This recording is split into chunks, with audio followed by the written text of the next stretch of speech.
আসসালামু আলাইকুম। এটিএন বাংলা সংবাদে সবাইকে স্বাগত জানাচ্ছি ফাতিহা শাফি। গত 15 বছরে স্বৈরাচার আওয়ামী লীগ সরকার পুলিশ বাহিনীকে দলীয় বাহিনীতে পরিণত করেছিল বলে মন্তব্য করেছেন প্রধান উপদেষ্টা ডক্টর মোহাম্মদ ইউনূস। তিনি বলেন, এজন্য পুলিশকে ব্যাপক জনরোষের মুখে পড়তে হয়েছে এবং অনেক সৎ পুলিশ সদস্যকে সেজন্য মাশুল দিতে হয়েছে। রাজারবাগে পুলিশ সপ্তাহ উদ্বোধন অনুষ্ঠানে প্রধান উপদেষ্টা এসব কথা বলেন। আগামী জাতীয় নির্বাচন অবাধ ও সুষ্ঠুভাবে আয়োজনে আইন শৃঙ্খলা বাহিনী যেন কোনো দল বা প্রার্থীর হয়ে কাজ না করে সে নির্দেশ দেন প্রধান উপদেষ্টা। চলতি বছরের ডিসেম্বর থেকে আগামী বছরের জুনের মধ্যে দেশে ত্রয়োদশ সংসদ নির্বাচন অনুষ্ঠিত হবে। সেই নির্বাচন যেন সুষ্ঠু ও শান্তিপূর্ণ উপায়ে অনুষ্ঠিত হয়, সেজন্য পুলিশ সদস্যদের ভূমিকা খুবই গুরুত্বপূর্ণ। নির্বাচনে সকল প্রতিদ্বন্দ্বী প্রার্থীর প্রতি সমান আচরণ ও ভোটাররা যাতে নির্ভয়ে নির্বিঘ্নে নিজেদের ভোটাধিকার প্রয়োগ করতে পারে, সেই পরিবেশ নিশ্চিত করা আপনাদের এবং আমাদের সর্বোচ্চ দায়িত্ব।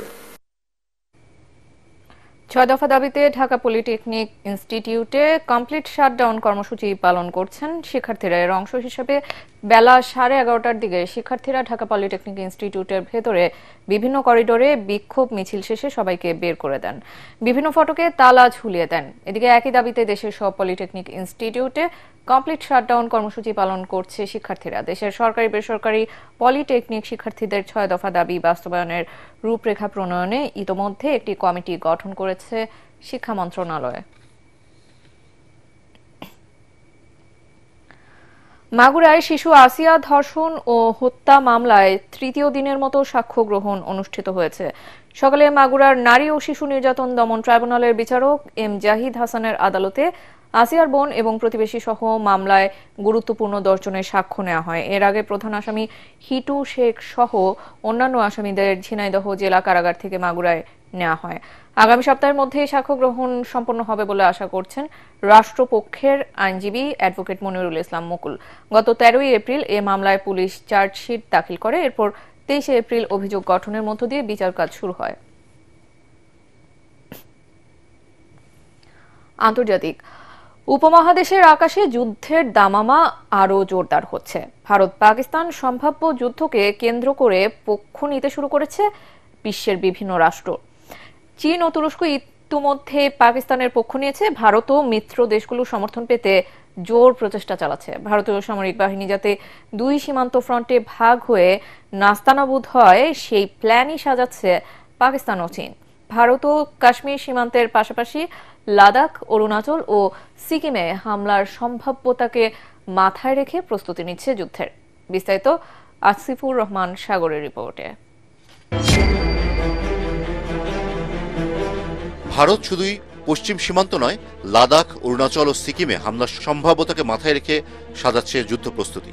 কারণ যদি যুদ্ধ বেঁধেই যায়, তাহলে পাকিস্তান পাশে পাচ্ছে পরীক্ষিত বন্ধু চীন ও তুরস্ককে। চীনের পক্ষ থেকে স্পষ্ট বার্তা দেওয়া হয়েছে, বেইজিং পাশেই আছে পাকিস্তানে।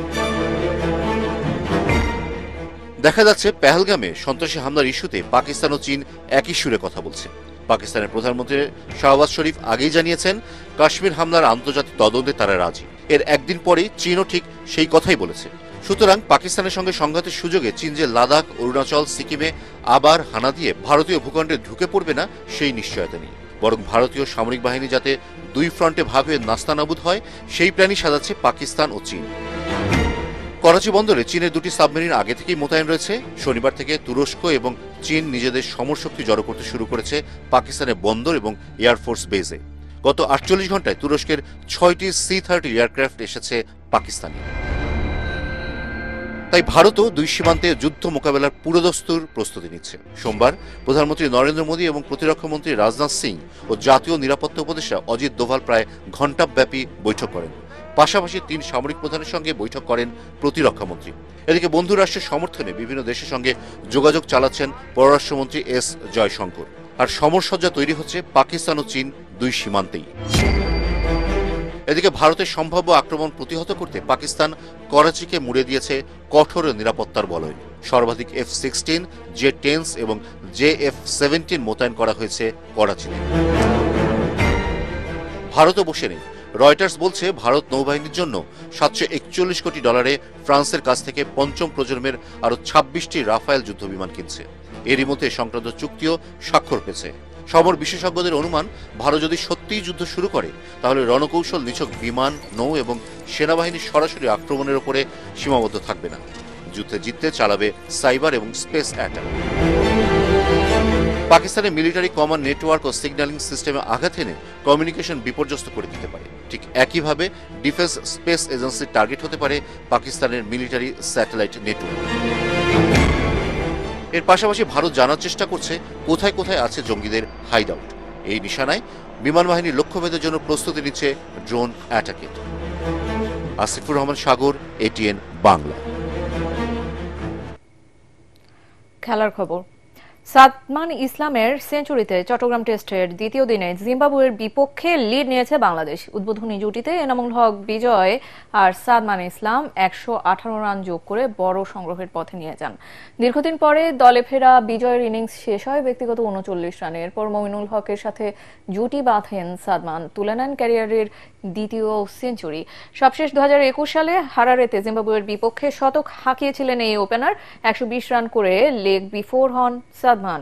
মমিনুল করেন 33 রান। এর আগে 9 উইকেটে 227 রান নিয়ে খেলতে নেমে কোনো রান যোগ না করেই অল আউট হয় জিম্বাবুয়ে। 6 উইকেট তুলে নেন তাইজুল ইসলাম। শেষ খবর পাওয়া পর্যন্ত বাংলাদেশের সংগ্রহ 4 উইকেটে 269 রান।